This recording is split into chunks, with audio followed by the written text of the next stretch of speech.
I guess the best thing about Wes is he's been a 4-year varsity player. So, as a freshman, like every freshman, he's behind on the learning curve. But now coming into his 4th season, he kind of knows the ins and the outs and the little nuances of the game. So, of course, we're certainly going to rely on, like I said, everybody does know his size. I mean, when he steps out on the wrestling mat or steps out on the football field, he's pretty easy to pick out. But he does have some good speed, and we're going to rely on that end of it as well.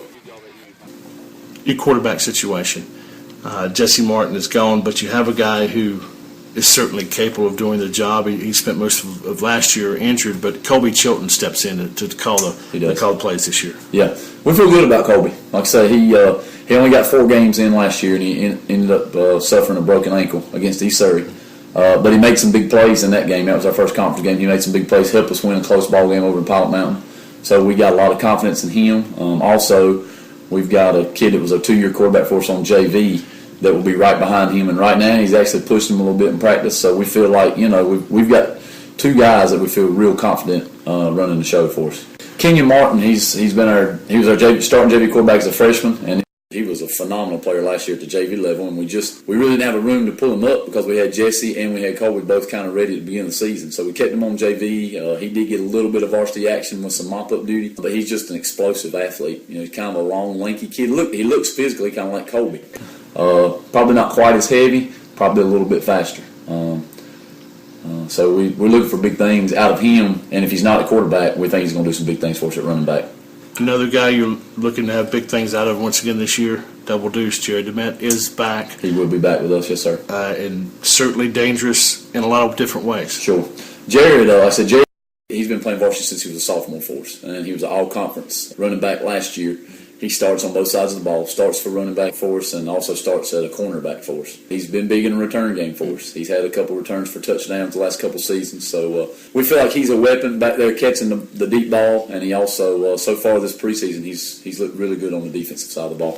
I think the good thing for us, we returned 2, I guess what you'd call linchpins. We got Nick Thomas back, who's been a 2-year all-conference player. Somewhere else on the line, we know we'll have Chance Beck, who's also been a varsity starter since he was a sophomore. After those 2 spots, we got some holes to fill. We got some guys right now that are vying for that position. Some of those guys are up from the JV team. Some of those guys actually are newcomers to the team. But right now, like I said, we know of those 2 spots, and in the other 3, we're having battles for them daily. Receiving core, what can you tell us about that? Our number 1 receiver from last year, Luke Haymore, is back with us, and he's a pretty big threat. He's a basketball guy. He's kind of tall, lanky, jumps pretty well.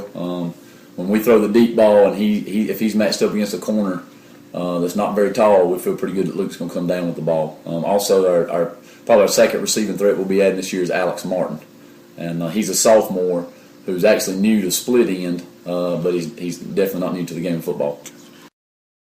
Well, one thing we did that we hope is going to pay dividends, you never know till you get on the field, we've changed our scheme up a little bit.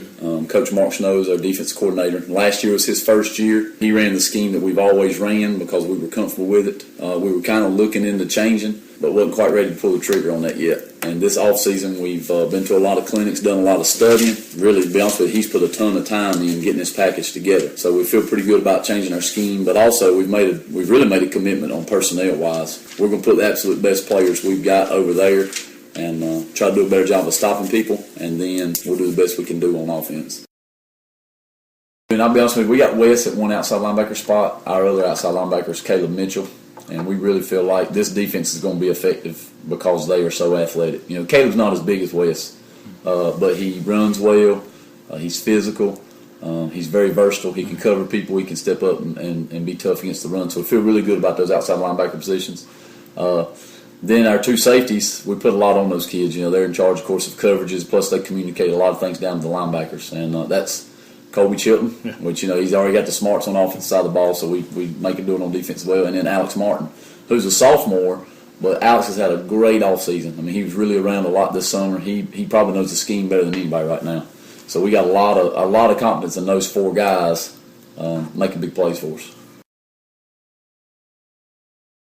Hunting-wise, it'll probably be Dakota Dobson. He's a senior for us. He handled most of it last year, and he acts as a starting defensive end. So he's not just somebody that we tried on the field just to punt. Kicking-wise, we've got a couple kids coming from the soccer team right now, which it's basically let them guys get after it and figure out which one's the best. But both of them got pretty strong legs.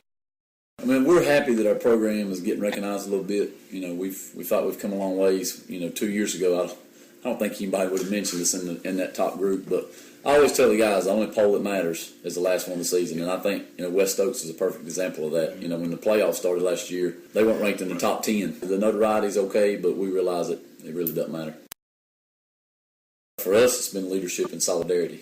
Like I said, I felt like we had great senior leaders last year, and I wasn't sure this spring which seniors or which group of seniors was going to step up and lead us. And at the same time, you want to make sure that your team is, everybody's all together pulling in the same direction, and so we've been talking about that a lot.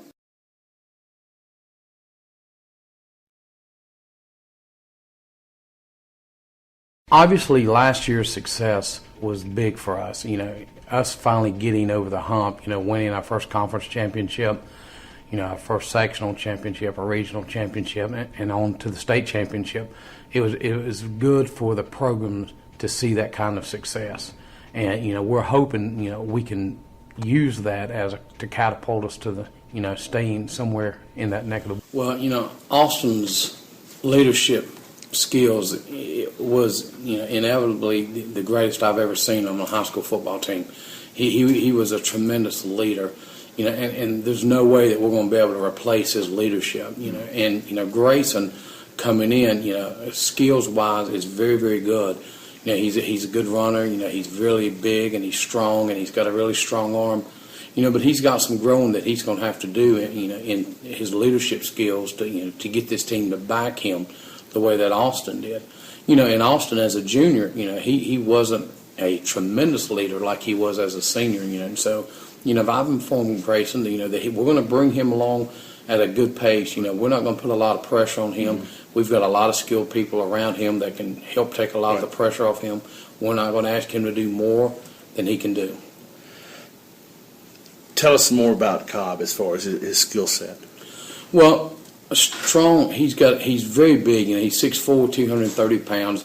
He's not nearly as elusive as Austin, but he's much more powerful. He's a lot stronger. He's very physical, and his arm strength is the strongest that any quarterback I've ever coached. He can throw a ball 65 or 70 yards. And his accuracy down the field is very good. So what he gives us, obviously is a very physical running threat, and he gives us a vertical passing game threat, which we didn't have last year. Right.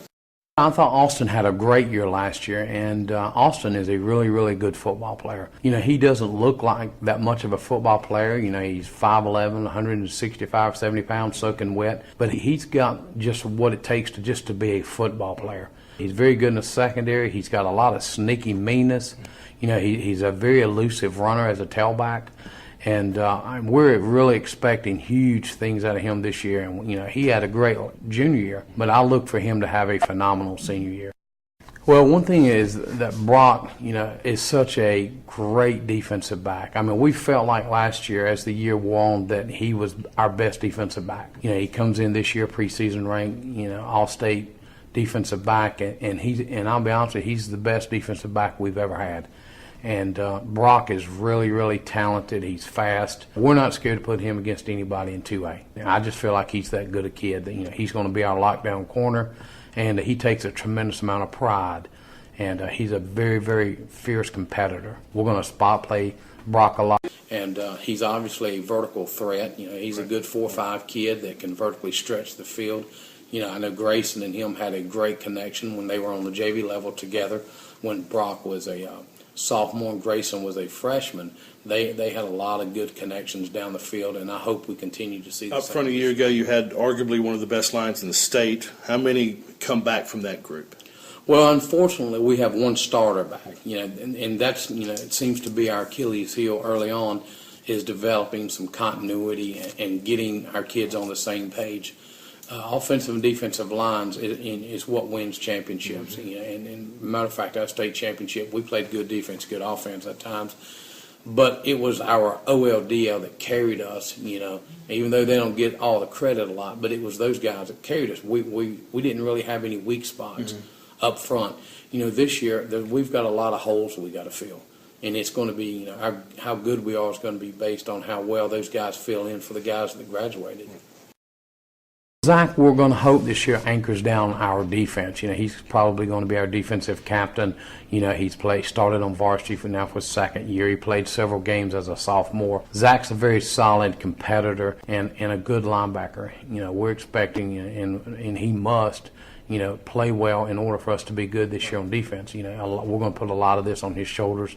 Hopefully he can lead our defense. We only have one returning starter back, and that's Anthony Wilding. And Anthony's really gotten a lot stronger in the off season and made a lot of progress. And we're expecting him to be very, very solid for us up front.